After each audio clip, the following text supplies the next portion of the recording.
Assalamu alaikum. This is Abdul Qayyum from Beloved Pakistan YouTube चैनल। Doctor R L Mellema Holland की एक शख्सियत थी। Doctor R L Mellema professor थे ये, और इनके इस्लाम लाने का वाक़या बयान करता हूँ। और इसमें आपको ये बताता हूँ कि जिंदा दिलाने लाहौर और पाकिस्तान के लोगों के जो मेहमान नवाजी है उसके हवाले से भी इसको देखते हैं कि कैसे ये जो डॉक्टर आर एल मैलमा है हॉलैंड के, जो अपने वक़्त की बहुत बड़ी शख्सियत थी, वो कैसे मुसलमान हुई। तो ये अभी मुसलमान नहीं हुए थे तो इन्होंने कुरान जी की तफसीर भी लिख ली। अल-बेज़ावी की तफसीर इन्होंने कुरान की लिखी और गज़ाली की किताब का तर्जुमा भी किया। और ये इंडोनेशिया में मुख्तलिफ ओहदों पर भी कायम रहे और इनको अरबी, संस्कृत, मलाई और जावी ज़बानों पर बुरा असर था। और ये बड़े बड़े ओहदों में हॉलैंड में भी रहे और ये जंग अज़ीम में ये कैदी भी बने। और royal tropical institute of Holland जो था, नदरलैंड का मौजूदा नाम है, उसमें भी ये अहम ओहदों पे रहे। तो ये बताते हैं कि ये मुसलमान कैसे हुए। इन्होंने बहुत सा इस्लाम के हवाले से काम किया, लेकिन एक मुस्तशरिक के तौर पर किया। इन्होंने जो काम किया इस्लाम के ऊपर, वो एक काफिर की हैसियत से काम किया, लेकिन इस्लाम कबूल नहीं किया। मुतासर थे लेकिन इस्लाम कबूल नहीं किया। अहम बात यह है। तो जो ही ये पाकिस्तान में आते हैं, इनको पता चलता है कि पाकिस्तान एक दुनिया में एक मुल्क आज़ाद हुआ है। तो इन्होंने उस वक़्त ये हॉलैंड में रह रहे थे। उससे पहले ये जंग अज़ीम 2 में गिरफ़्तार भी हुए, फिर छूट गए, फिर हॉलैंड में जाके ये मुख्तलिफ़ ओहदों पे इन्होंने काम किया। जब हॉलैंड में ये गए और उन्होंने सुना कि 1954 का तकरीबन वाक़या है कि पाकिस्तान एक मुल्क बन चुका हुआ है, तो मैं जाकर उसको देखता हूँ कि कैसा पाकिस्तान है और कैसे वहाँ के लोग हैं। जब ये पाकिस्तान में आए और लाहौर में आए, तो ये लोग अभी मुसलमान नहीं हुए थे, तो एक मस्जिद में चले गए ये। और वहाँ पे के जो इमाम मस्जिद थे, वो उस वक़्त पंजाब यूनिवर्सिटी में किसी ओहदे पे भी थे वो। उन्होंने बग़ैर मुसलमान हुए वहाँ पे नमाज़ पढ़ ली जुम्मे की, ठीक है ना। तो उसके बाद उन्होंने तारफ़ कराया जो इमाम मस्जिद थे कि हमारे दरमियान हॉलैंड से ना एक, क्योंकि ये शख्सियत तो थी, जो डॉक्टर आर एल मैलमा है, ये शख्सियत तो थी अपने दौर की, बहुत बड़ी शख्सियत है डॉक्टर आर एल मैलमा।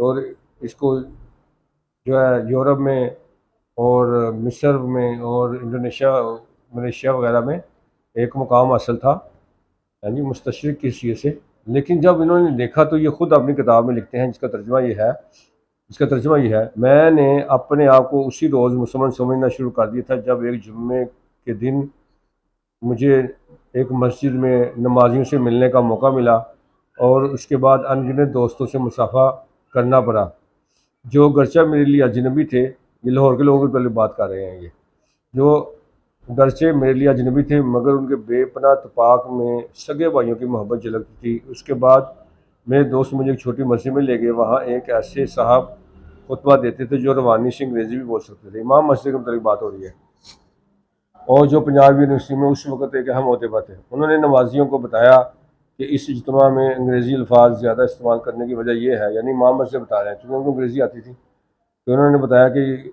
मैंने अंग्रेज़ी की ज़ुबान अपने खुतबे में इसलिए ज़्यादा बोले हैं कि आज एक मुल्क है बहुत दूर दराज का, नैदरलैंड से आया हो हमारा एक भाई, इस्लाम के बारे में मालूमात हासिल करना चाहता है।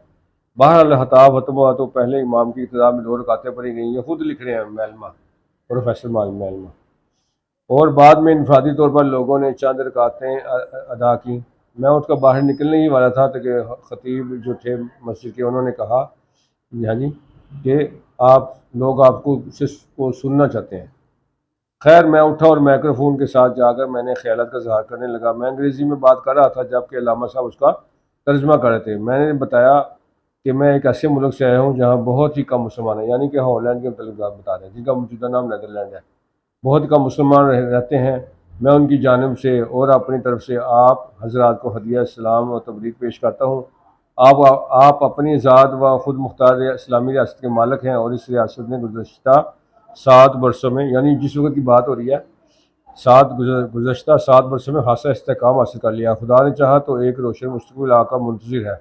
मैं अपने वतन वापस जाकर बताऊंगा कि पाकिस्तान में मुझे मेहमान नवाजी और मोहब्बत और अखलास के की किस बेपाया सलूक का मुस्तहिक समझा गया। इन अल्फाज का उर्दू तर्जमा किया गया। जब उर्दू तर्जमा किया गया तो सैकड़ों नवाजी गैर मामूली इश्तियाक और कमाल मोहब्बत के साथ मेरी तरफ लपके। उनके चेहरे खलूस और प्यार के नूर से चमक रहे थे और आंखों से अखुवत और यगानगत की ऐसी किरणें फूट रही थी जो दिलो दिमाग से आगे मेरी रूह में उतरती जा रही थी। मैंने बचश्मे सर मुशाहदा कर लिया कि इस्लाम का रिश्ता अखुवत दुनिया का सबसे मजबूत रिश्ता है। सच्ची बात है, उस रोज़ मेरी खुशी का कोई ठिकाना नहीं था।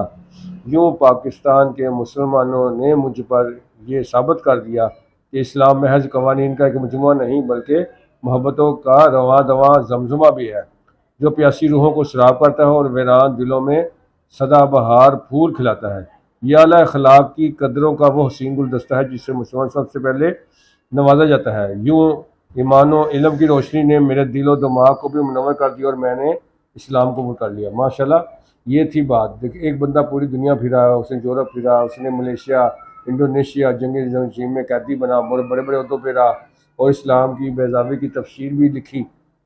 इन सब के बावजूद भी वो मुसलमान नहीं हुआ।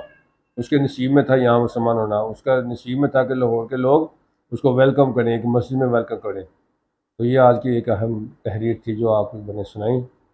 हाँ जी, ये किताब का नाम है हम मुसलमान क्यों हुए, डॉक्टर अब्दुल गनी फ़ारूक की है। उसके अंदर ये वाक़या लिखा हुआ है। माशाल्लाह, अल्लाह जिसको हिदायत दे कोई भी उसको ज़रिया बन जाता है।